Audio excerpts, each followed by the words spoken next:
The last class, the last session, we completed oxides, and in this session, reaction with halogens, reactions with the halogens, and the resultant compounds are called as halides. Resultant compounds are called as what? Halides. So 6A group మూలకాలు హాలోజన్లతో కలిసి ఏర్పరిచే సమ్మేళనాన్ని ఏమని పిలుస్తాం? Halides. ఇవి ఒక 4 రకాల హాలైడ్స్ని ఏర్పరచగలుగుతాయి. For example EX6 type, EX4 type, EX2 type and E2X2 type. EX6, EX4, EX2, E2X2 అనేటువంటి 4 రకాల హాలైడ్లను ఏర్పరచగలుగుతాయి. EX6 type హెక్సాహాలైడ్స్. EX6 టైప్ ని ఏమని పిలుస్తాము? హెక్సాహాలైడ్లు అని పిలుస్తాము. సో హెక్సాహాలైడ్లలో హెక్సాఫ్లోరైడ్స్ స్థిరమైనవి. హెక్సాఫ్లోరైడ్స్ స్థిరమైనవి. హెక్సాఫ్లోరైడ్స్ అన్నీ కూడా గ్యాసెస్. హెక్సాఫ్లోరైడ్స్ అన్నీ కూడా ఏంటివి? గ్యాసెస్. అండ్ ఆల్ EX6 కానీ, EX4 కానీ, EX2 కానీ, E2X2 టైప్ కానీ ఏది తీసుకున్నా కానీ హాలైడ్ల యొక్క స్థిరత్వ క్రమం ఎట్లా ఉంటుంది అంటే F minus, Cl minus, Br minus, I minus. F minus, Cl minus, Br minus, I minus. And hexafluorides అన్నీ కూడా గ్యాసెస్. అండ్ హెక్సాఫ్లోరైడ్లలో అన్నిటికంటే స్థిరమైనటువంటి హెక్సాఫ్లోరైడ్ SF6. అన్నిటికంటే స్థిరమైన హెక్సాఫ్లోరైడ్ SF6. హెక్సాఫ్లోరైడ్స్లో మధ్యస్థ పరమాణు 6th గ్రూప్ మూలకము sp3d2 సంకరీకరణంలో పాల్గొంటుంది. ఏ సంకరీకరణంలో పాల్గొంటుంది? sp3d2 సంకరీకరణంలో పాల్గొంటుంది. సో sp3d2 సంకరీకరణంలో పాల్గొనడం మూలంగా ఏ నిర్మాణంలో ఉంటుంది? అష్టముఖీయ నిర్మాణం. ఏ నిర్మాణంలో ఉంటుంది మనకి? అష్టముఖీయ ఆక్టాహైడ్రల్ నిర్మాణంలో ఉంటాయి. సో హెక్సాహాలైడ్స్ అన్నీ కూడా ఏ నిర్మాణంలో ఉంటాయి? అష్టముఖీయ నిర్మాణంలో. Next hexafluorides or hexahalides. Hexahalides, I am taking again hexafluorides, for example SF4, SeF4, TeF4, SF4, SeF4, TeF4. SF4 is a gas, SeF4 is liquid, TeF4 is solid. TeF4 is solid. And hexafluorides. So hexafluorides విషయానికి వస్తే ఏ సంకరీకరణంలో ఉంటాయి? ఇవి sp3d సంకరీకరణంలో ఉంటాయి. ఏ సంకరీకరణంలో ఉంటాయి? sp3d సంకరీకరణం. So sp3d సంకరీకరణంలో ఉంటున్నాయి కాబట్టి ఏ నిర్మాణంలో ఉండాలి? ట్రైగోనల్ బైపిరమిడల్ నిర్మాణంలో ఉండాలి. ఏ నిర్మాణంలో ఉండాలి? Trigonal bipyramidal. కానీ ఒక ఒంటరి జంట ఉండడం మూలంగా, 4 బంధ జంటలు ఒక ఒంటరి జంట ఉండడం మూలంగా ట్రైగోనల్ బైపిరమిడల్ నిర్మాణంలో ఉండకుండా ఏ నిర్మాణంలో ఉంటాయి? ఇవి సీసా నిర్మాణంలో ఉంటాయి. తెలుగులో దీనిని తూగుడు బల్ల, పిల్లలు ఆడుకునేటువంటి అటొక్కరు ఇటొక్కరు కూర్చునేటువంటి ఆడుకునే బల్లలాగా ఉంటుంది. సో తూగుడు బల్ల నిర్మాణంలో ఉంటాయి. Lone pairs, for example, it is sulfur, chlorine, chlorine, chlorine, chlorine. So ఇక్కడ ఇట్లా ఉండి దీనిపైన అటొక పిల్లాడు ఇటొక పిల్లాడు కూర్చొని ఆడుకునే విధంగా తూగుడు బల్లలాగా ఉంటుంది. మనం ఏమనుకుంటున్నాం? నెక్స్ట్ EX2 టైప్కి వస్తాయి. డైహాలైడ్స్ sp3 సంకరీకరణంలో ఉంటాయి. sp3 సంకరీకరణం. sp3 సంకరీకరణంలో ఉంటాయి కాబట్టి ఏ నిర్మాణంలో ఉండాలి? సంకరీకరణం ప్రకారం టెట్రాహైడ్రల్ నిర్మాణంలో ఉండాలి. టెట్రాహైడ్రల్ నిర్మాణంలో ఉండాలి కానీ 2 ఒంటరి జంటలు ఉండడం మూలంగా వెస్పర్ సిద్ధాంతం ప్రకారము యాంగులర్ నిర్మాణంలో ఉంటాయి. కోణీయ ఆకృతిలో ఉంటాయి. వెస్పర్ సిద్ధాంతం మూలంగా ఏ ఆకారంలో ఉంటాయి? యాంగులర్, కోణీయ ఆకారంలో ఉంటాయి. Next E2X2 type. So E2X2 type they are less stable. For example, I am taking Se2Cl2. వీటి యొక్క లక్షణం ఏంటిది అంటే త్వరగా అననుపాత చర్యలో పాల్గొంటాయి. Easily undergo disproportionation reaction and forms SeCl4 and Se. త్వరగా ఏం చేస్తుంది? అననుపాత చర్యలో, డిస్ప్రపోర్షనేషన్ చర్యలో పాల్గొంటాయి. బ్యాలెన్స్ చేస్తే 4 chlorines and 3 selenium. ఇది హాలైడ్స్ గురించి. సో సాధారణ ధర్మాలలో భౌతిక ధర్మాలు చూసాం, రసాయన ధర్మాలు చూసాం. రసాయన ధర్మాలలో హైడ్రేట్స్ గురించి మాట్లాడుకున్నాం, ఆక్సైడ్స్ గురించి మాట్లాడుకున్నాం, హాలైడ్స్ గురించి మాట్లాడుకున్నాం. హైడ్రైడ్స్, ఆక్సైడ్స్, హాలైడ్స్ అండ్ ఆక్సీకరణ స్థితుల గురించి మాట్లాడుకున్నాం. నెక్స్ట్ టాపిక్ డయాక్సిజన్ తయారీ ధర్మాలు. Dioxygen formula O2. తయారీ ధర్మాలు. తయారీ విషయానికి వస్తే డయాక్సిజన్ తయారీ. సో డయాక్సిజన్ తయారీ విషయానికి వస్తే ఫస్ట్ మెథడ్, ఏవైనా ఆక్సిజన్ కలిగి ఉన్నటువంటి లవణాలను వేడి చేయడం ద్వారా. The compounds by heating the compounds which are containing the oxygen. By heating the compounds which are containing the oxygen. Oxygen కలిగి ఉన్నటువంటి లవణాలను వేడి చేయడం ద్వారా. ఫర్ ఎగ్జాంపుల్ KClO3ని MnO2 ఉత్ప్రేరక సమక్షంలో వేడి చేస్తే KCl+O2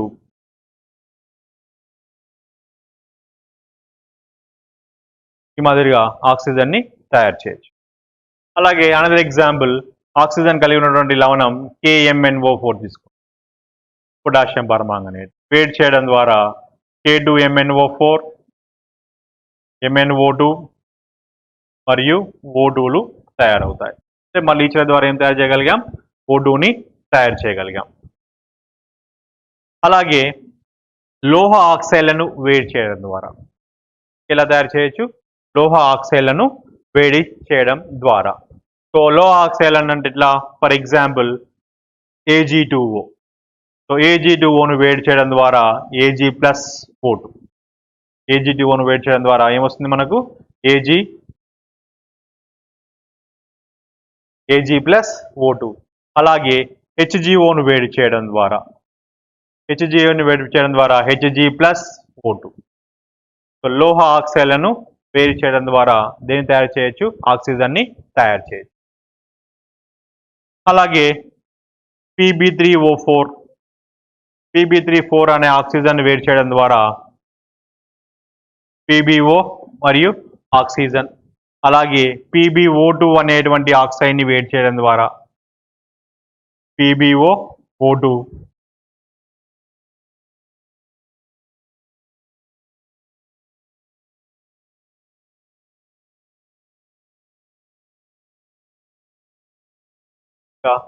లోహ ఆక్సైడ్లను వేడి చేయడం ద్వారా ఏం తయారు చేయొచ్చు? మనం ఆక్సిజన్ని తయారు చేయొచ్చు. అలా కాకుండా హైడ్రోజన్ పెరాక్సైడ్ని వియోగం చెందించడం ద్వారా, by the decomposition of hydrogen peroxide. So from hydrogen peroxide in presence of MnO2 catalyst MnO2 ఉత్ప్రేరక సమక్షంలో H2O మరియు O2లుగా విడిపోతుంది. ఇంకా విడిపోతుంది H2O మరియు O2లుగా విడిపోతుంది. అలాగే ఇలా కాకుండా అత్యధికంగా ఎక్కువగా మనకు ఆక్సిజన్ లభించాలి అంటే నీటి నుండి లభిస్తారు, ఫ్రమ్ వాటర్. అత్యధికంగా ఆక్సిజన్ని ఎక్కడి నుంచి తయారు చేస్తున్నారు? From water. ఏ పద్ధతి ద్వారా? నీటిని విద్యుత్ విశ్లేషణం చేయడం ద్వారా. నీటిని ఏం చేయడం ద్వారా? ఏ పద్ధతి గురి చేయడం ద్వారా? విద్యుత్ విశ్లేషణ పద్ధతికి గురి చేయడం ద్వారా, ఎలక్ట్రాలిసిస్ చేయడం ద్వారా. Electrolysis of water leads to form H2 and O2. H2O విద్యుత్ విశ్లేషణం చెందడం ద్వారా H2 మరియు O2లు తయారవుతాయి. విద్యుత్ విశ్లేషణ ప్రక్రియలో క్యాథోడ్ వద్ద హైడ్రోజన్ ఏర్పడుతుంది, యానోడ్ వద్ద ఆక్సిజన్ ఏర్పడుతుంది. అలాగే గాలి ద్వారా కూడా తయారు చేస్తారు, ఫ్రమ్ ఎయిర్. గాలి ద్వారా, గాలి నుండి. సో గాలి నుండి కూడా మనం దేన్ని తయారు చేయొచ్చు? ఆక్సిజన్ని తయారు చేయొచ్చు. ఇట్లా గాలిని సేకరించిన తర్వాత గాలి నుంచి కార్బన్ డైఆక్సైడ్ మరియు నీటి ఆవిరిని వేరు చేస్తారు. కార్బన్ డైఆక్సైడ్ మరియు నీటి ఆవిరిని వేరు చేసిన తర్వాత దాన్ని ఏం చేస్తామంటే ద్రవీకరిస్తాం. ద్రవీకరించడం వల్ల మనం దేన్ని తయారు చేసుకోవచ్చు? ఆక్సిజన్ తయారు చేసుకోవచ్చు. ఈ పద్ధతిలో ఆక్సిజన్తో పాటు నైట్రోజన్ కూడా లభిస్తుంది. ఆక్సిజన్ లభిస్తుంది మరియు nitrogen O2 and N2. Next ధర్మాల విషయానికి వస్తే ధర్మాలలో మొదటగా భౌతిక ధర్మాలు. ధర్మాలలో మొదటగా భౌతిక ధర్మాలు ఫిజికల్ ప్రాపర్టీస్. ఫిజికల్ ప్రాపర్టీస్ విషయానికి వస్తే ఆక్సిజన్ ఎలా ఉంటుంది? ఆక్సిజన్ రంగు వాసన లేనటువంటి వాయువు. ఆక్సిజన్ అనేది ఏంటిది? రంగు వాసన లేనటువంటి వాయువు. రంగు వాసన లేని వాయువు. ఇంకో ధర్మం ఏంటిది? నీటిలో బాగా కరుగుతుంది. నీటిలో బాగా కరుగుతుంది. Soluble in water. ఆక్సిజన్ నీటిలో కరుగుతుంది కాబట్టి నీటిలో ఉన్నటువంటి కొన్ని జీవులు బతకగలుగుతున్నాయి. అలాగే ద్రవీభవన మరియు బాష్పీభవన ఉష్ణోగ్రతలు melting points 90 kelvin, melting point 55 kelvin and boiling point బాష్పీభవన ఉష్ణోగ్రత 90 కెల్విన్. ద్రవీభవన ఉష్ణోగ్రత 55 కెల్విన్, బాష్పీభవన ఉష్ణోగ్రత ఎంత? 90 కెల్విన్. రసాయన ధర్మాలు. ఆక్సిజన్ యొక్క రసాయన ధర్మాలు. Chemical properties.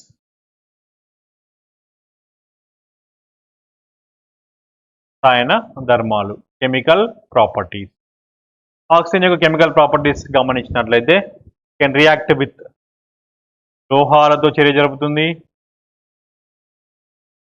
అలోహాలతో చర్య జరుపుతుంది, ఇతర సమ్మేళనాలతో కూడా చర్య జరుపుతుంది.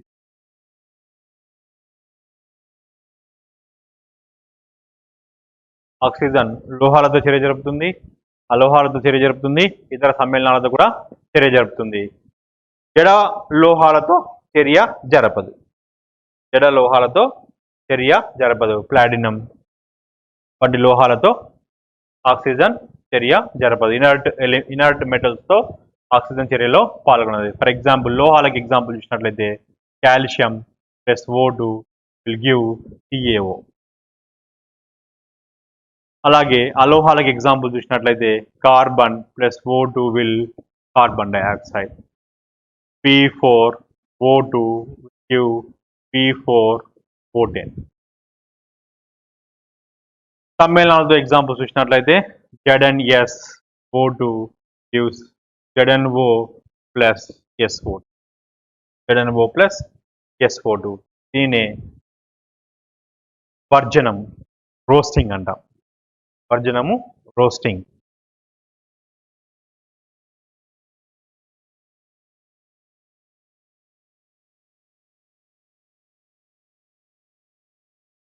రోస్టింగ్ లోహాలతో చర్య జరపగలుగుతుంది, అలోహాలతో చర్య జరపగలుగుతుంది, సమ్మేళనాలతో కూడా చర్య జరుగుతుంది. For example CH4 another example. CH4 plus O2 answer CO2 and H2. CH4తో చర్య జరిపి కార్బన్ డైఆక్సైడ్ మరియు వాటర్. హైడ్రోకార్బన్ ఆక్సిజన్తో చర్య జరిపినప్పుడు answer compulsory CO2 and H2O. ఈ చర్యను దహన చర్య కంబషన్ రియాక్షన్ అంటాం. దహన చర్య కంబషన్ రియాక్షన్. అండ్ ఇవే కాకుండా catalytic oxidation దీనిలో పాల్గొంటుంది. ఇంకా catalytic ఆక్సిడేషన్ ఉత్ప్రేరక సమక్షంలో ఆక్సీకరణం. ఉత్ప్రేరక సమక్షంలో ఆక్సీకరణం. ఉత్ప్రేరక సమక్షంలో ఆక్సీకరణానికి ఎగ్జాంపుల్ ఏం తీసుకోవచ్చు? For example SO2 plus O2 V2O5 ఏం తయారవుతుంది? మనకి SO3 తయారవుతుంది. SO2 V2O5 సమక్షంలో ఆక్సిజన్తో చర్య జరిపి దేన్ని ఏర్పరుస్తుంది? SO3ని ఏర్పరుస్తుంది. అలాగే HCl ప్లస్ O2 CuCl2 ఉత్ప్రేరక సమక్షంలో దేని సమక్షంలో? CuCl2 ఉత్ప్రేరక సమక్షంలో ఉత్పన్నాలు ఏమొస్తాయి? H2O మరియు Cl2. ఉత్పన్నాలు ఏమొస్తాయి? H2O మరియు Cl2.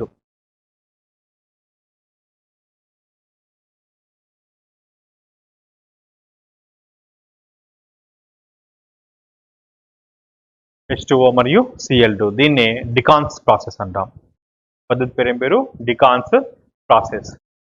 డికాన్స్ ప్రాసెస్. సో ఆక్సిజన్ యొక్క రసాయన ధర్మాలు ఇవి. అలాగే ఉపయోగాల విషయానికి వస్తే యూజెస్. ఉపయోగాలు ఎట్లా ఉపయోగపడుతుంది ఆక్సిజన్? ఆక్సిజన్ ఉపయోగంలో ప్రధాన ఉపయోగం ఏంటిది? జీవచరాలన్నీ బతికి ఉండడానికి, అంటే శ్వాసక్రియలో ఉపయోగపడను. మన శ్వాసక్రియ నడుస్తుంది అంటే దేని మూలంగా? ఆక్సిజన్ మూలంగా. అలాగే ఆక్సీ అసిటిలీన్. ఆక్సీ అసిటిలీన్. ఆక్సీ అసిటిలీన్ పేరుతో వెల్డింగ్లో ఉపయోగిస్తున్నాం. ఆక్సీ అసిటిలీన్ పేరుతో ఎందులో ఉపయోగిస్తున్నాం? వెల్డింగ్లో ఉపయోగిస్తున్నాం. అలాగే కొన్ని రకాల సమ్మేళనాల తయారీలో, ఫర్ ఎగ్జాంపుల్ స్టీల్ తయారీలో దేన్ని ఉపయోగిస్తున్నాం? O2ని ఉపయోగిస్తున్నాం. అలాగే ఆక్సిజన్ సిలిండర్స్, హాస్పిటల్స్లో పేషెంట్స్ కావచ్చు, లేకపోతే పర్వతారోహణ చేసేవారికి కావచ్చు, సముద్రంలో అడుగు భాగంలోకి వెళ్ళే వారికి కావచ్చు, ఆక్సిజన్ సిలిండర్స్ని సప్లై చేస్తున్నాం. ఆ సిలిండర్స్లో కూడా దేన్ని ఫిలప్ చేస్తున్నాం? ఆక్సిజన్ని ఫిలప్ చేస్తున్నాం. ఇక్కడే ఆక్సైడ్స్ గురించి మాట్లాడుకుందాం. ఆక్సైడ్స్ అయిపోయింది కదా సార్ ఇంతకు ముందే అంటే, జస్ట్ అది వేరు ఇది వేరమ్మ. అక్కడ 6th గ్రూప్ మూలకాలు ఏర్పరిచే ఆక్సైడ్స్ గురించి మాట్లాడుకున్నాం. ఇక్కడ సాధారణంగా అన్ని రకాల ఆక్సైడ్స్ గురించి మాట్లాడుకుందాం. ఆక్సైడ్స్ని 2 రకాలుగా చెప్పొచ్చు. Oxides are 2 types. సాధారణ ఆక్సైడ్లు. ఆక్సైడ్స్ రకాలుగా చెప్పొచ్చు, 2 రకాలు. సాధారణ ఆక్సైడ్లు, సింపుల్ ఆక్సైడ్స్. Simple oxides. ఇంకొక రకం మిశ్రమ ఆక్సైడ్లు. మిశ్రమ ఆక్సైడ్లు. మిశ్రమ ఆక్సైడ్లకు example, for example Fe3O4. Fe3O4 అనేది మిశ్రమ ఆక్సైడ్. ఇట్లా ఏ రూపంలో ఉంటుంది? ఇది Fe2O3 ప్లస్ FeO రూపంలో ఉంటుంది. సో Fe2O3 FeOలు 2 కలిస్తే వచ్చేది ఏంటిది? Fe3O4. దాన్ని ఏమని పిలుస్తున్నాం? మిశ్రమ ఆక్సైడ్. సో మిశ్రమ ఆక్సైడ్ కాకుండా ఇంకో రకం ఏంటిది మనకి? సాధారణ ఆక్సైడ్లు, simple oxides. So simple oxides గురించి మాట్లాడుకున్నప్పుడు ఇందులో మొదటి రకం ఆమ్ల ఆక్సైడ్లు. రకం ఏంటివి? ఆమ్ల ఆక్సైడ్లు, ఎసిడిక్ ఆక్సైడ్స్. Acidic oxides. మరి వేటిని ఎసిడిక్ ఆక్సైడ్స్ అంటాము? మనం ఏ ఆక్సైడ్ అయితే నీటిలో కరిగించడం మూలంగా ఆమ్లాలను ఏర్పరచగలుగుతాయో అలాంటి ఆక్సైడ్స్ని ఆమ్ల ఆక్సైడ్లు అంటారు. సో ఏ ఆక్సైడ్లు అయితే నీటిలో కరగడం మూలంగా ఆమ్లాలను ఏర్పరుస్తాయో ఆ ఆక్సైడ్లను ఆమ్ల ఆక్సైడ్లు అంటాం. ఫర్ ఎగ్జాంపుల్ SO3 తీసుకుంటున్నాను, నీళ్ళలో కరిగిస్తున్నాను, H2SO4 అనే ఆమ్లం ఏర్పడుతుంది. SO3 తీసుకొని నీళ్ళలో కరిగిస్తే ఏం ఏర్పడింది మనకి? H2SO4 ఏర్పడింది. So H2SO4 ఆమ్లము. సో ఫలితంగా SO3ని మనం ఏమని పిలవచ్చు? ఇప్పుడు ఆమ్ల ఆక్సైడ్. SO3ని ఏమని పిలవచ్చు? ఆమ్ల ఆక్సైడ్. సాధారణంగా అలోహాలు ఏర్పరిచే ఆక్సైడ్లు ఆమ్ల ఆక్సైడ్ల కిందికి వస్తాయమ్మ. అలోహాలు ఏర్పరిచే ఆక్సైడ్లు దేని కిందికి వస్తాయి? ఆమ్ల ఆక్సైడ్ల కిందికి వస్తాయి. కొన్ని ఎక్సెప్షన్స్ ఉన్నాయి. ఫర్ ఎగ్జాంపుల్ లోహం అయ్యుండి కూడా తన యొక్క అత్యధిక ఆక్సీకరణ స్థితిలో ఏర్పరిచేటువంటి ఆక్సైడ్లు ఆమ్ల స్వభావాన్ని కలిగి ఉంటున్నాయి. For example Mn2O7, for example Mn2O7, CrO3 వంటి ఆక్సైడ్లు ఏ స్వభావాన్ని కలిగి ఉంటాయి? ఆమ్ల స్వభావాన్ని కలిగి ఉంటాయి. V2O5. సో ఇవి లోహ ఆక్సైడ్లు అయినప్పటికీ కూడా ఏ స్వభావాన్ని కలిగి ఉంటాయి? ఆమ్ల స్వభావాన్ని కలిగి ఉంటాయి. నెక్స్ట్ రకం క్షార ఆక్సైడ్లు. రకం ఏంటివి? క్షార ఆక్సైడ్లు, బేసిక్ ఆక్సైడ్స్. Basic oxides. ఇక్కడ ఏమన్నాం? ఏదైతే ఆక్సైడ్ నీటిలో కరగడం ద్వారా ఆమ్లాలను ఏర్పరుస్తాయో ఆ ఆక్సైడ్లు ఏమన్నాం? ఆమ్ల ఆక్సైడ్లు. Now here the oxides which gives the bases with water are called as basic oxides. ఏ ఆక్సైడ్లు అయితే నీటితో చర్య జరిపి క్షారాలను ఏర్పరుస్తాయో వాటిని ఏమని పిలుస్తున్నాం మనము? క్షార ఆక్సైడ్లు, basic oxides.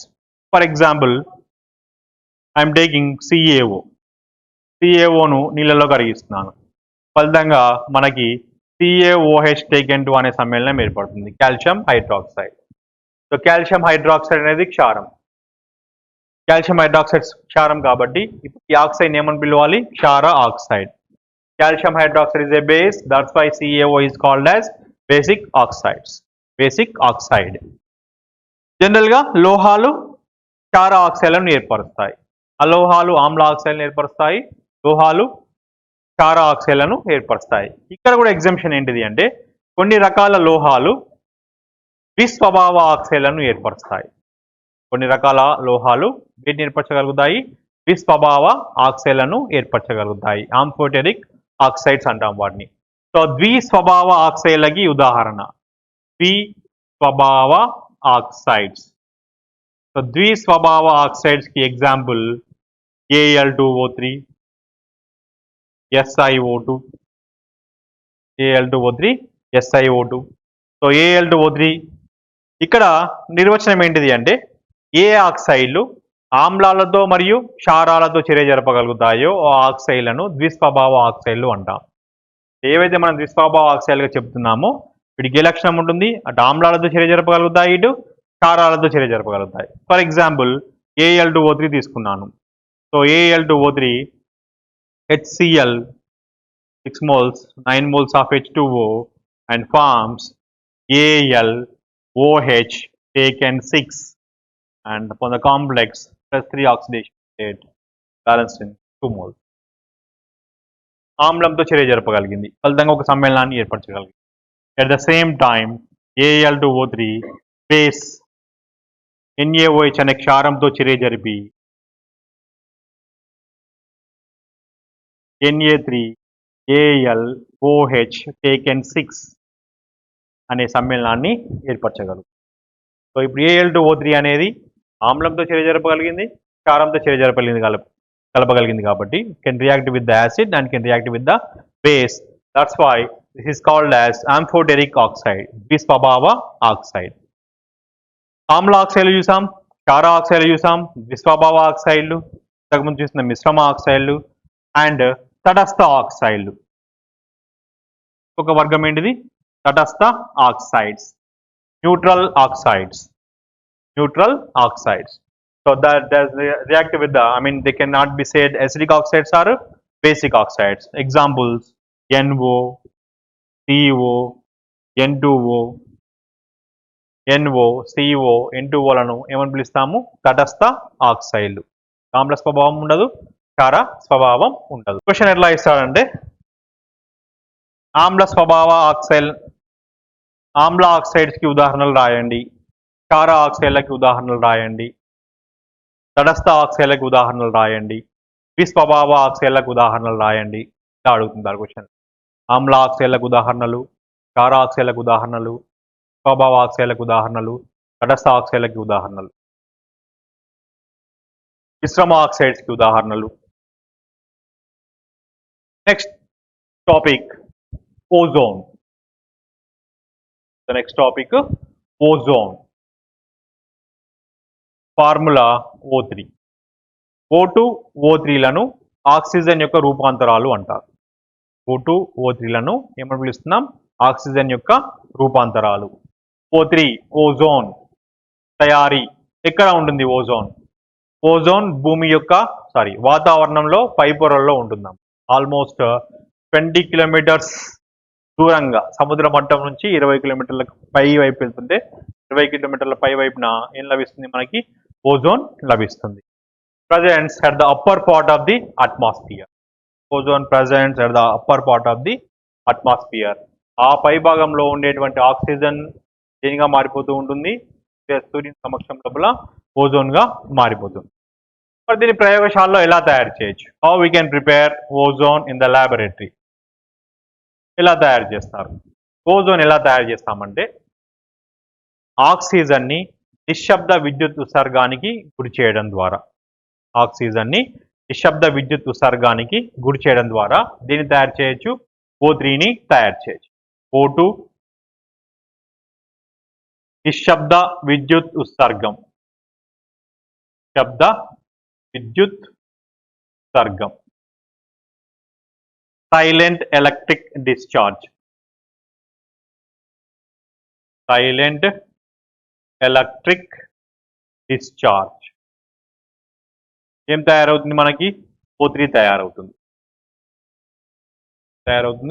O3 delta H is equal to plus 142 kilojoules per mole ఈ చర్య ద్వారా ఉష్ణము కావాలి చర్య జరగడానికి ప్లస్ 142 కిలోజౌల్స్ పర్ మోల్ అంటే ఉష్ణగ్రాహక చర్య నిశ్శబ్ద విద్యుత్ ఉత్సర్గాన్ని ఎన్నుకోవడానికి గల కారణం ఏంటిది శబ్దం కూడా పెద్ద మొత్తంలో శబ్దం ఏర్పడితే కూడా ఓజోన్ విఘటనం అనేది జరగవచ్చు అందుకే కండిషన్ ఏం చేస్తున్నారు ఇక్కడ నిశ్శబ్ద విద్యుత్ ఉత్సర్గానికి గురి చేస్తున్నారు సో ఏ చర్య ఇది ఉష్ణ గ్రాహక చర్య నెక్స్ట్ ఓజోన్ ని ఉత్పత్తి చేయడానికి ఉపయోగించే పరికరాలని ఓజోనైజర్స్ అంటారు what the instruments what are using for the preparation of ozone are called as ozonizers Brady ozonizer Siemens ozonizer next ఈ పద్ధతిలో వచ్చేటువంటి ఏదైతే the gas which is coming out from those ozonizers called as ozonized oxygen called as what ozonized oxygen it contains O2 and O3 only 10% of ozone present బయటకు వచ్చేటువంటి గాలిని ఓజోనైజ్డ్ oxygen అంటాము ఈ ఓజోనైజ్డ్ oxygen లో ఎంత శాతం ఓజోన్ ఉంటుంది 10% మాత్రమే ఓజోన్ ఉంటుంది ఇంతకంటే ఎక్కువ శాతం మనకు ఓజోన్ కావాలి అనుకుంటే ఈ విధానాన్ని ఏం చేయాలి తిరిగి చేయాలి లేదా శ్రేణిలో అమర్చి చేయాలి చేయడం మూలంగా మనం ఓజోన్ యొక్క పరిమాణాన్ని పెంచుకోవచ్చు నెక్స్ట్ ఈ చర్యని గమనించినట్లయితే రివర్సిబుల్ రాశాను delta H is equal to plus 142 kilojoules per mole indicates Ushna Grahaka Charya, endothermic reaction, and if you think in the opposite direction lo gina gamanichinatlaithe it will be exothermic. Emotunnadi exothermic reaction avutundi. So exothermic reaction ante delta H is equal to emotundi manaki negative. At the same time delta S is equal to emotundi positive. So delta G is equal to delta H minus T delta S లో ప్రతిక్షేపిస్తే ఇది minus లో ఉంది minus and minus of minus ఏమవుతుంది plus అంటే minus into plus ఏమవుతుంది minus అంటే overall గా మనకు వచ్చే ఆన్సర్ ఏమవుతుంది delta G is equal to ఏమవుతుంది నెగటివ్ అంటే గిబ్స్ శక్తి అనేది ఏమవుతుంది అత్యధికంగా విడుదలవుతుంది సో అత్యధికంగా శక్తి విడుదలవుతుంది కాబట్టి అధిక పరిమాణంలో ఓజోన్ ఆల్మోస్ట్ ఒక విస్ఫోటనం it's like explosive dangerous explosive what we completed in this session ozone preparation and properties very important for IB point of view comes for 8 marks 8 marks question ఇది 8 marks question question వస్తుంది thank you